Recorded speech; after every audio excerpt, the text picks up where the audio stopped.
In the previous part, we learned that Xiaofan went to Liubo Mountain. When he arrived, he witnessed a battle between demons and humans. Xiaofan had come to the island to investigate. Nian and the other demons attacked Xiaofan upon seeing him, but the students and leaders of Bamboo Peak intervened, causing Nian to flee with his demons. Afterward, Xiaofan joined everyone at the Qingyun Sect's location.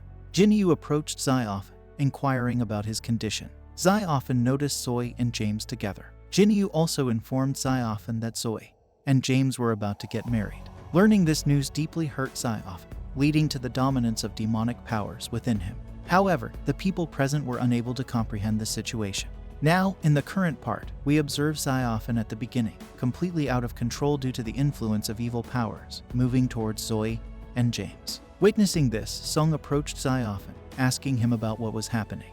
Despite Song's inquiry, Xiaofan requested him to step aside. When Song refused to do so, Xiaofan attempted to attack Song.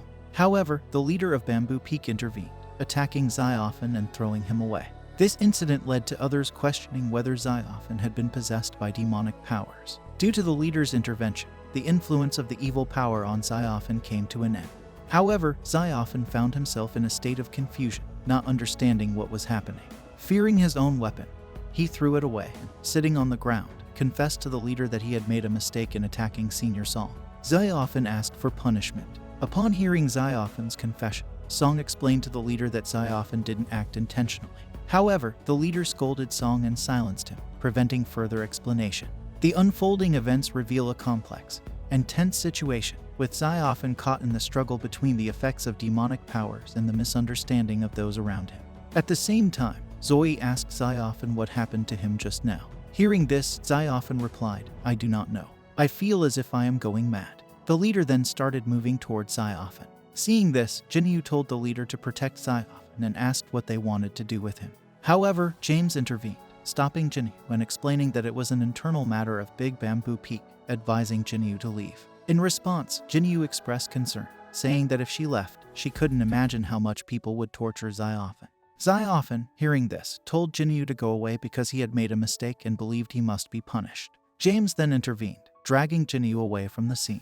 Following this, the leader told Xiaofan that he didn't know he was training a student who would raise his hands against elders. Saying this, the leader left. Witnessing this, the rest of the people also left the scene. Zoe's mother dragged her away from there, taking her away. However, Xiaofan remained seated. Night fell as he sat there, and Jinyu, concerned about Xiaofan, started worrying. James then took her away from there. As it started raining, Rosie appeared after a while and told Xiaofan not to worry. She assured him, saying, "Even if you are not like the rest of the people, I am with you because you have also protected me many times." However, Rosie disappeared because she was not the real Rosie, but Xiaofan's vision. The sequence of events reveals a tense and emotional situation, with Xiaofan facing the consequences of his actions and the reactions of those around him. After a while, Biyao arrives, and Xiaofan, in panic, asks her why she came. He warns her that if anyone sees her, they might harm her. Biyao, however, calmly sits down and challenges Xiaofan, saying, "Let's see who comes here to kill me." Observing this, Xiaofan questions why Biyao, who seems to be from a prominent demon family, is involving herself in the affairs of a regular student from Qingyun Sect like him, especially when he desires punishment. Biyao hints at her feelings, expressing that sitting there with Xiaofan is not a problem for her, as her real pain lies elsewhere. Unfortunately, Xiaofan fails to understand Biyao's gesture. Despite Biyao's attempts to take Xiaofan away, he refuses to leave. Biyao, turning to her god, prays for Xiaofan, describing him as a good boy who needs help to face his challenges. Xiaofan agrees to Biyao's suggestion, and she expresses her anger, telling Xiaofan that he should be stopping her instead of being punished without understanding. Xiaofan clarifies that he is willingly enduring this punishment, and suggests that Biyao can leave if she wants. Angry and calling Xiaofan a stupid boy, Biyao leaves the scene. The interaction between Xiaofan and Biyao unfolds with tension, misunderstandings, and the complexity of their emotions in the given situation. The following morning, the leader of Bamboo Peak approaches Xiaofan and expresses concern, mentioning that Xiaofan had been in the rain all night. He asks if Xiaofan is okay, to which Xiaofan responds that he made a mistake and should have been punished. The leader then addresses Xiaofan's feelings, stating that he knows Xiaofan was hurt seeing Zoe and James together because Xiaofan likes Zoe. The leader explains that Zoe sees Xiaofan as a younger brother, and he advises Xiaofan to remove his feelings for Zoe from his heart. Understanding the situation, Xiaofan agrees, and the leader instructs him to get ready for an important task. Subsequently, Xiaofan and the students of Bamboo Peak embark on a mission to find demons as per the leader's instruction. Despite an extensive search, they fail to find any traces of demons. Zoe approaches Xiaofan and reminisces about how they caught Call.